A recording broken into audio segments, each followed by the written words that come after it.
Hello, kidney warriors. James here from Dadvice TV, your online kidney health coach. And this is Dadvice TV Live, episode number 319. I had to double check it. 319 times we've been together sharing information to help you live better with kidney disease and to feel better, taking control of the things you can, like your diet. As a matter of fact, our community has grown and grown and grown. We are now just shy, and this video can get us over that mark of 252,000 subscribers here on Dadvice TV. That is just over 250,000. Hard to believe how big our community has gotten, but we're very supportive of each other, very positive, very helpful. And speaking of great communities, that is my co-host tonight, the founder, the creator of an amazing website and Facebook group that all of you should be participating in. Please welcome, from plantpoweredkidneys.com, renal dietitian Jen Hernandez. Hey, Jen, welcome aboard tonight. Oh, hold on. I can't hear you. Let me double check. We were just chatting. Okay, can I hear you? You can say something now. Something now. I can hear you there. Hold on, let me go back to this other scene. Okay. Okay, I can hear you. Perfect. Go ahead. This is good. Okay. So that's okay. Once again, we have proof that this is live. People know that's live. You don't want to spend time on YouTube making technical difficulties. So we are very much alive. So hello. My name is Jen Hernandez, and I am a registered dietitian, and I focus on helping people with chronic kidney disease.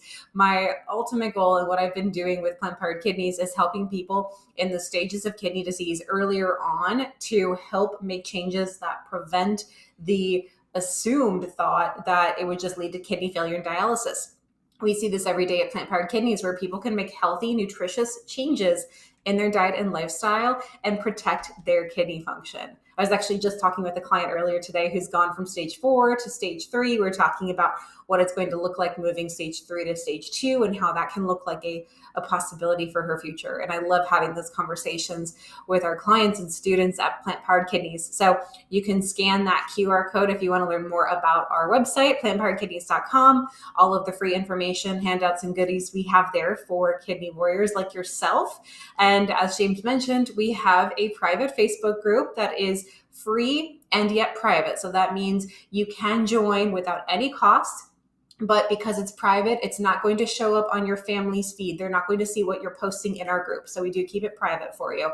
And we also keep it positive there, looking at nutritious, healthy changes, recipe ideas, and all around support. So we would love to have you be a part of the Plant Powered Kidneys world, whatever that looks like for you. And I'm thrilled to be getting into our questions for tonight. I always love coming on here and answering the questions that we get.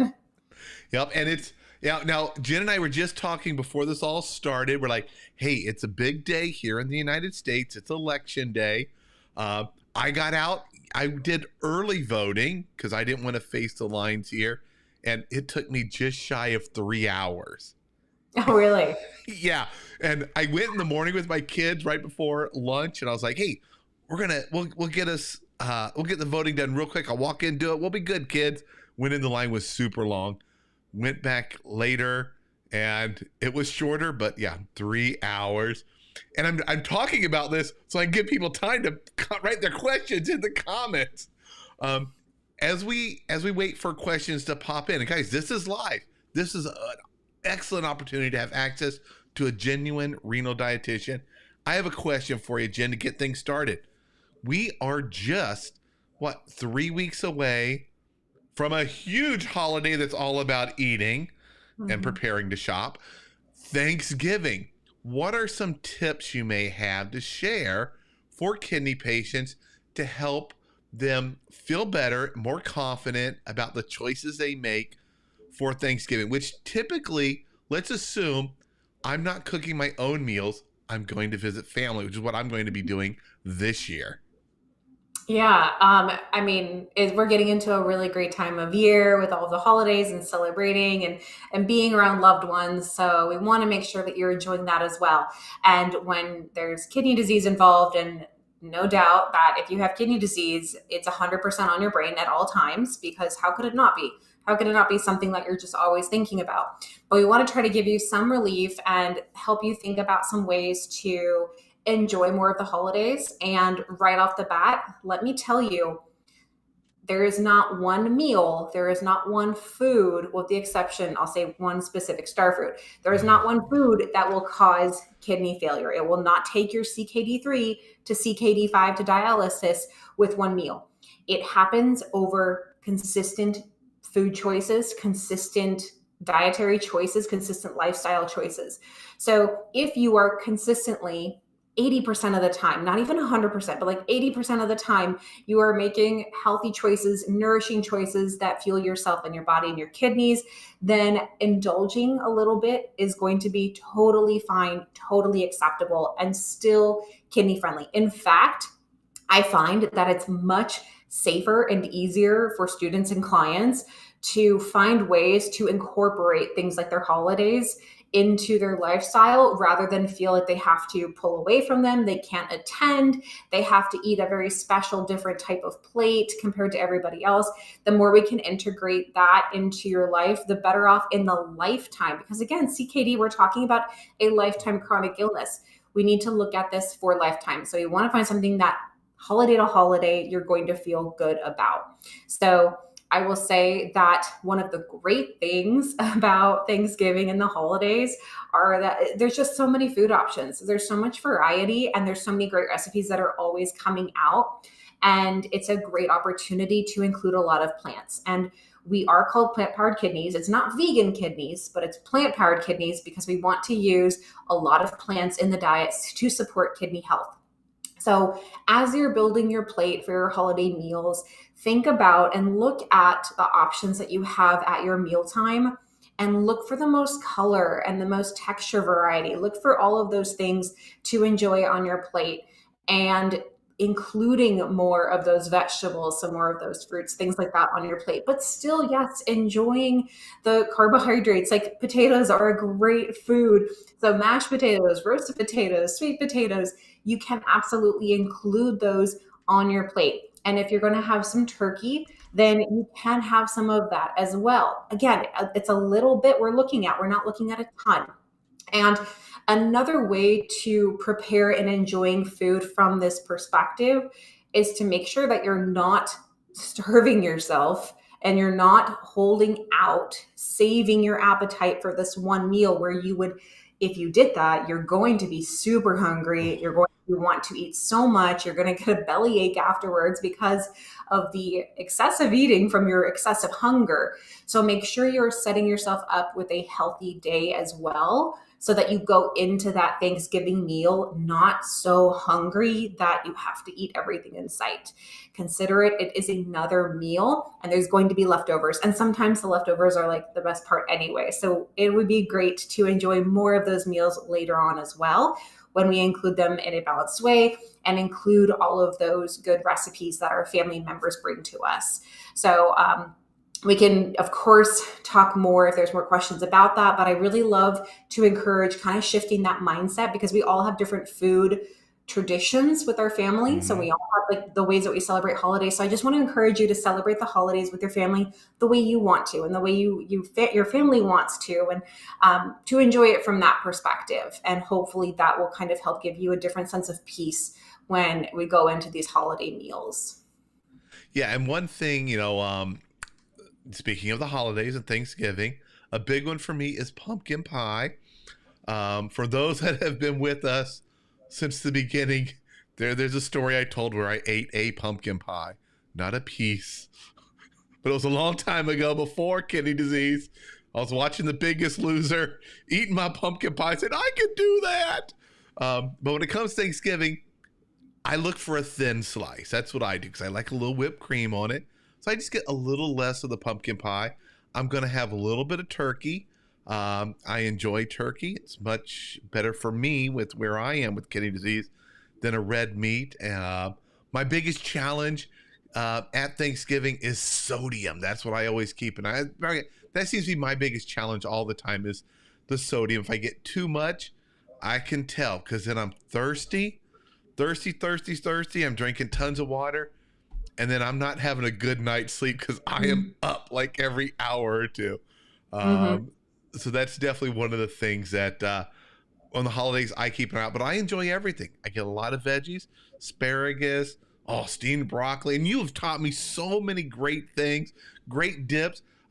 There was just a conversation in your Facebook group just last week. People were talking about things with iron, and I mean, see, my one of my favorites is chickpeas, but I don't eat just chickpeas. I make hummus with them. Mm-hmm. Put in some olive oil, some garlic, maybe some roasted red peppers and things, and make delicious hummus dip. And then I'm using broccoli with that. Those are things that I look for when I go for Thanksgiving. Those delicious snacks that I really enjoy. That you might find places, or I get a smaller piece myself. All right, we do have a couple questions in here. Here's a great one. I get this all the time from people, and I've heard so many different doctors have their own recommendations. This is something that can be challenging for a lot of people. Can you please talk about water intake? Now, Debbie, luckily, she's 3A, so she would not be on a fluid restriction with 3A. And a fluid restriction, Debbie, would come from your healthcare team, not from the internet or anything like that. They would be the ones that would give you a fluid restriction. But can you talk, Jen, about how much water a person should be drinking? Yeah, well, it was great that you mentioned, fluid restriction in early stage is not the way to go. And that's kind of one of the trickier things when you do start doing a lot of like Google searching, online searching for kidney guidelines, because a lot of that information is actually targeted towards somebody with dialysis with end stage kidney failure, but it doesn't actually clarify that, right? It doesn't say it on the information on the website. It just says, if you have kidney disease, you need to do this. And that's one of the challenging parts when we start doing a lot of Google searches. When someone is in earlier stages of kidney disease, it's really about using what you have and taking advantage of the kidney function you have. So drinking plenty of water, plenty of fluids in general is very helpful for our kidney health. It gives our kidneys that road to help eliminate waste. So to figure out how much fluid you should be drinking, you absolutely will need to have this verified with your healthcare provider because each of us is different and kidney disease does not live in a bubble. We have other conditions, other things that are going on with our body that can alter how much fluid we need to take as an individual. But the general rule of thumb I start with for people, and then we kind of like vary depending on what's going on, but take your weight in pounds and divide that in half. And that's the number of ounces that you would be aiming for throughout an entire day. And Now, I'm going to interrupt real quick because a lot yeah, of people get confused by that. So I want to do the math for them real quick here. So yes. let's say I'm going to be wishful. I weigh 160 pounds. Woo! I used to at one point. That means I would target 80 ounces in a day. Mm-hmm. I wouldn't get, some people do the math and they're like, whoa, 80 pounds of water. How much water is that? No, no, no, no. You take the number 160, divide it in half, you'd have 80 ounces of water a day. Remember, my favorite water bottle that I carry around all the time, you guys have seen it a million times, holds 52 ounces, and I drink quite a few of these every day. Yeah, well, thank you for providing that example because, that very much is helpful for those to understand that we're looking for that half number in the ounces. And another thing, too, is that it can also vary based off your size. If you have a little more weight, you might not need as much as half of your body weight. If you're a little bit under, you might need a little bit more or a little bit less. It's very nuanced. So this is just kind of like a starting point, and then you'll want to take that information to your healthcare provider and open up that conversation of, okay, I'm curious about what my fluid goal should be for the day. And I keep saying fluid because it's not just water. If you Mhm. have a cup of coffee, A cup of coffee can be anywhere from 6 ounces to 24 ounces, depending on where you go. So that also counts as fluid, and it really can add up faster than we realize. So don't just think it's only water I'm talking about. I'm talking about all types of fluid. And and food also can have some water value to it. So if you use something like Chronometer, which is one of my favorite food trackers, that can also show you how much water you're getting from your food as well. If you're eating a diet that's rich in fruits and vegetables, you're probably getting a pretty good amount of water from that as well, which is also going to help you with that big picture fluid goal. So that, a lot of variables, a lot of factors in here. And I really wish I could just say, oh, this is the number and it's so easy and here you go, carry on. Like, no, nothing. I'm sure you all know nothing about kidney disease is easy or simple or clear cut. There's a lot of considerations and a lot of factors and variabilities. So I do just want to stress that, you are your own person in an individual situation. So take this kind of guideline and go from there with your healthcare provider, helping to guide you along that path. Perfect. Love the answer. Super simple and a great target or great starting place, and then individualizing like so many things with your healthcare team. All right, we have someone here who is A1C is 6, so they're right on that pre-diabetes borderline, and they're asking if they're at that point, should they start eating foods that are sugar-free? Is a plant-based diet a good choice for them? They've had a number of questions about that. So one of the things that I look at is fiber and how most people don't get enough of it. This is actually a much bigger impact on blood sugars than doing just sugar-free, like a swap from sugar to sugar-free. Sugar-free options can be helpful, but it's not always providing the nutrients that our body needs. And when we are looking to help combat chronic illnesses like diabetes, like kidney disease, we want to look at what are the nutrients we can give our body. How can we fuel and provide more value for the foods that we're eating? So one of the things that I would absolutely recommend is, again, doing a food journal for yourself, just a couple days. It does not have to be every day, but give yourself as detailed as possible a food journal. If you use something, I keep saying Chronometer because that's what I use with my clients. That's what I recommend. That's what I teach a free class on. I'm a big fan of it. But if you do something like that, you will see how much fiber you're getting in your day. And then you can start to assess, how can I get more fiber into my diet? Because fiber is incredibly helpful for slowing down how our body is absorbing sugars in the body. The way I explain it to clients when we're talking about blood sugar balance is, think of it like driving on a freeway. And let's say it's not rush hour, it's just normal middle of the day traffic, so everything's going smooth. And then later in the day, things start kind of piling up. That's when you're getting some more foods in, and then a semi truck gets in on that freeway, and then everybody seems to slow down. That semi truck, that's the fiber, and it slows everything down. It really slows down the blood sugar absorption. So the more fiber we get in our diet in a safe and gradual way, that can really help with your blood sugar management. So I would definitely prioritize fiber over switching to sugar-free. And again, sugar-free options can be kidney friendly, can be CK or diabetes friendly, but if you were eating so many sugars that swapping to sugar-free would make a big difference, then you probably really need more fiber in your diet. So I would still be going back to that fiber. Awesome. Now we have a question that's related to fiber. And this is a question that we get quite often. It's a challenge that a lot of times we're switching diets that we run into. Someone's looking for the best over-the-counter laxative for people with CKD.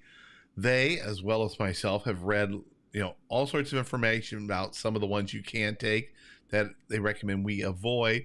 They say they eat plenty of fiber, but once in a while, they need a little bit of help. Mm-hmm. So it would definitely be important to talk to your doctor about a medication that would be safe for your kidney health and to help you with this.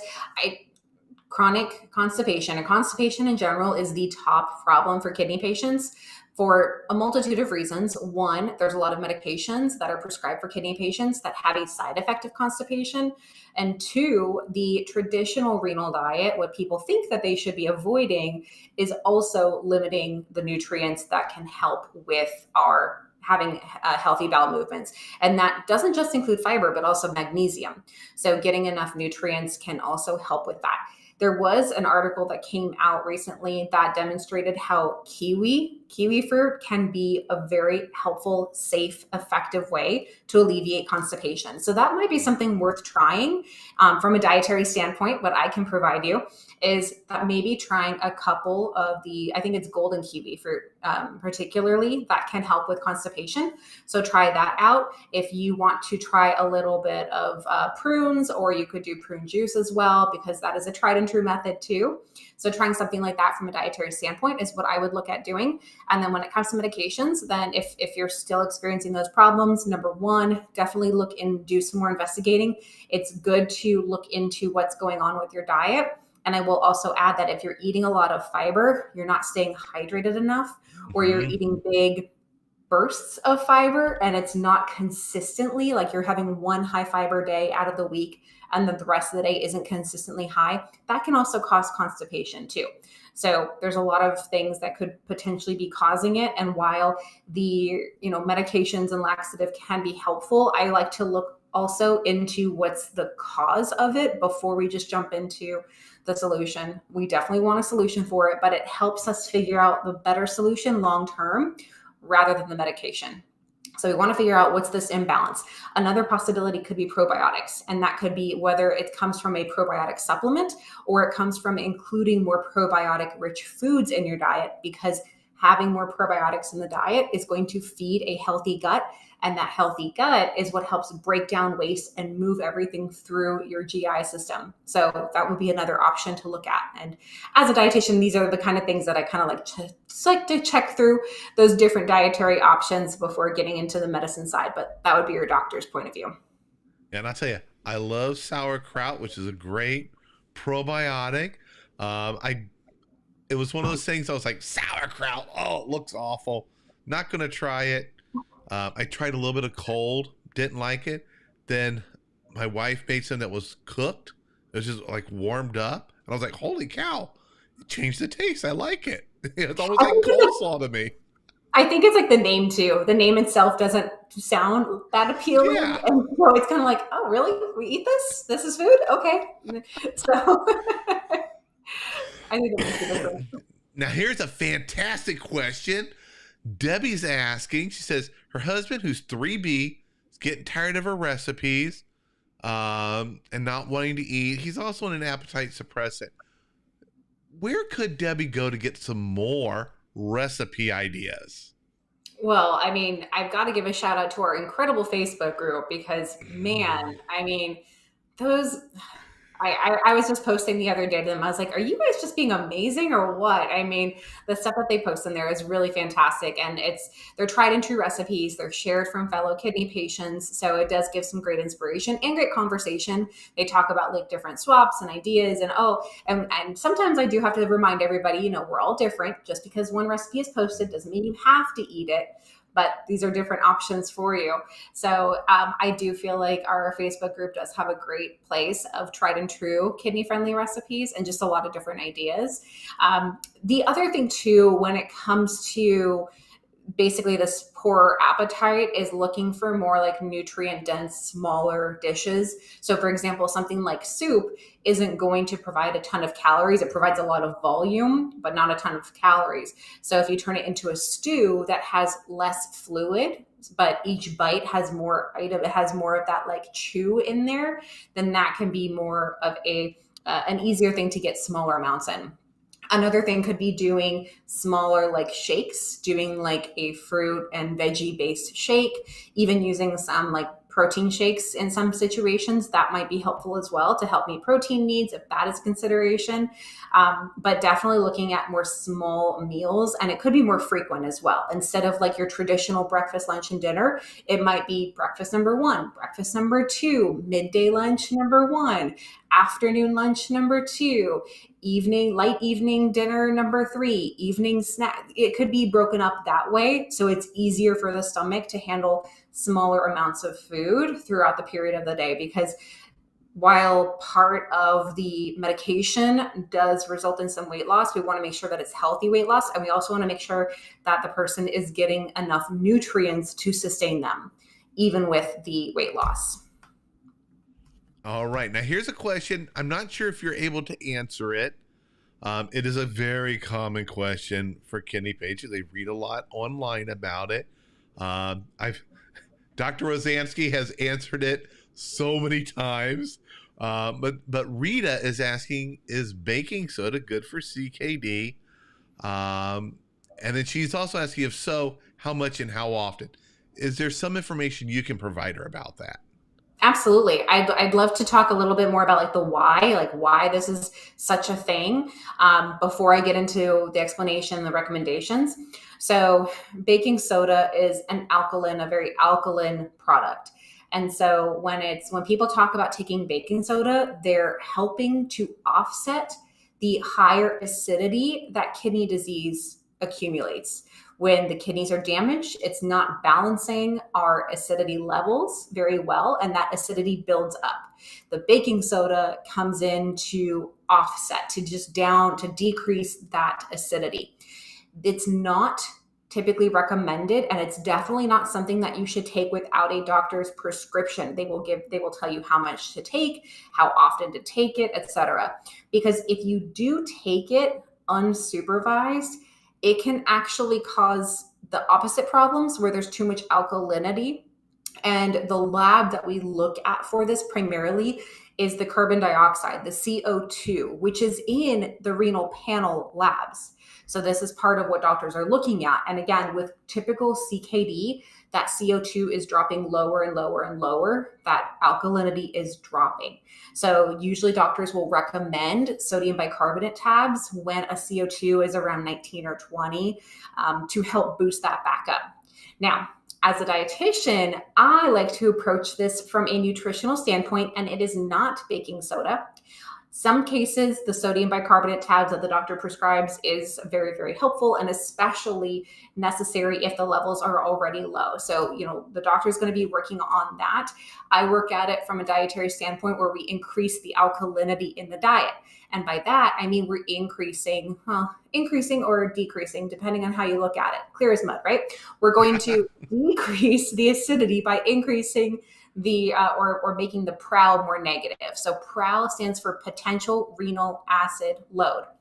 The higher the number of a food, the more acidity is provided. So we want to drop the PRAL to drop the acidity. Now I have a blog on plantpoweredkidneys.com. You can go to plantpoweredkidneys.com/PRAL, PRAL. It'll take you to that blog. It's a very, very comprehensive article, so it's going to dive into a lot more than I could talk about in this part here. We even have a PRAL calculator on that, because you can calculate your PRAL by your day. You can calculate it by a meal. You can calculate it by a serving of food. You can calculate it by a particular food item. So you can look at this PRAL, and we always want to be looking at how we can get that alkalinity or the acidity reduced. So the foods that are going to be more PRAL negative, which is a good thing, are going to be a lot of herbs, fruits, vegetables. It's going to be the foods that are higher in potassium, which is, again, like you think, okay, well, maybe I've been told to, or I've read, how about that? Read. I've read I can't have potassium, but that's the problem with this old idea of the renal diet. This is me jumping onto my soapbox right now. Like, I can feel myself getting worked up about it because I get very passionate about this. But we don't want to be pulling out potassium, because if we think about this, if we're taking out these potassium-rich foods, we are not helping that PRAL. We are not helping that alkalinity. We are helping the acidity if we're just taking out the foods that are supposed to help us. So you don't want to be pulling back on potassium unless you have direct orders from your doctor, from your medical team, to be careful with your potassium. Most people don't get enough potassium already, so it's very rare that an actual reduction in potassium in the diet is even needed. So it's very important to talk to your healthcare team about that, and also how long that plan looks like. Now, all of this to say, back to the baking soda question, this is not something that I, as a dietitian, would recommend. The doctor would recommend it, again, from a very specific prescription, but The other thing, if you are trying to self-medicate, basically, which is what it is, if you're self-medicating with baking soda, just know that it is packed with sodium. So again, trying to do this on your own, you might be causing more harm than good, and it might not even be warranted. It might not even be necessary. It might not be the right approach for you. So just be really cautious about the things that you see online that's talking about this super savior of kidney health. And it's not, it's dangerous. Ultimately, it's not, if it was such a proven thing, believe me, we would be talking a lot more about it. Everybody in the kidney world would be talking more about it. So we talk about what we know that works, which is helping that prowl, helping reduce the acidity by a more alkaline diet, getting more nutrients like potassium into the bloodstream. And again, I highly recommend you check out our article about prowl because it's going to dive a lot more into it. Whew, okay. Awesome. Now that was an excellent question or an excellent answer. And I'm really glad to emphasize the don't self-medicate. Please, please, please. Talk to your doctor because you could do more harm. You think you're helping things, but you're just getting things out of whack. And then you've got to correct for those later. And sodium or baking soda, sodium bicarbonate, the first word, sodium. There is so much sodium in it. And for me, I mentioned it earlier, that's my biggest thing. It's for my blood pressure. It helps with my fluids. I watch more than anything else the sodium levels in the foods that I eat, especially when other people are preparing them. I know my parents are listening. My dad, I don't know how his blood pressure hasn't gone to the moon and back, because you could give him a plate of salt and he will add salt to it. And before even tasting anything, he just instantly grabs the salt, adds it to it, loves to taste the salt. So don't self-medicate. Now we are out of time. It flew by so quick. I do want to bring back up your QR code right here. Pardon me. There's an easy way to go to plantpoweredkidneys.com. You can also Google plant-powered kidneys. It will bring it up. There is an excellent search on Jen's website, and her blog goes back so long with so many articles. And, for those that have been with us for years and years and years, we used to have our episodes, instead of just taking questions, we would go over one of the blog entries. And there was one on prowl. I never figured it out 100%, but hey, everything's in check. I eat the rainbow. It's not Skittles. I'm starting out with lots of colors and stuff. Matter of fact, right before I got on here, I had an amazing salad. And it had so many like red peppers and yellow peppers in it. And I was like, oh boy, this is a lot of peppers in here. They're like the bell peppers. They're not hot. But chopped them all up and it was great in my salad. Enjoyed it. I got one more little piece of dinner to eat later. But I encourage everyone, go to Jen's website. It is a treasure trove of information, as well as her Facebook group. And to reinforce what Jen said earlier about the recipes, people have so many amazing ideas, and they're posting pictures of their food, and they're saying, hey, here's what I swapped because maybe I have to watch potassium, which is not everyone. Your doctor will tell you, or your dietitian, when it's time to watch that. They'll tell you how they made swaps, and they are just sharing so many great ideas. I love just going through there, getting all sorts of fantastic ideas. I went from meat and potatoes, the only veggies were toppings on like a pizza or a hamburger, to now where I'm primarily food-based. I eat too many calories. I have those like 2 lunches and 2 breakfasts and 2 dinners. Well, there's good food in there, but I'm eating too much of it. I got to work on that. But it is a fantastic resource for everyone out there. And thank you, Jen. Appreciate it being here with us tonight and sharing your information for everyone out there. And everyone else, Jen is here every month. We do this for half an hour. Your questions right here. Also, she does things like this on her Facebook group. So feel free to, you don't have to wait 30 days. Join the Facebook group. Plus, she does classes from time to time and all sorts of other resources that are great to help educate you and have you, feeling great about managing your CKD. All right, thank you everybody, and we'll see you in the next video. Bye everyone.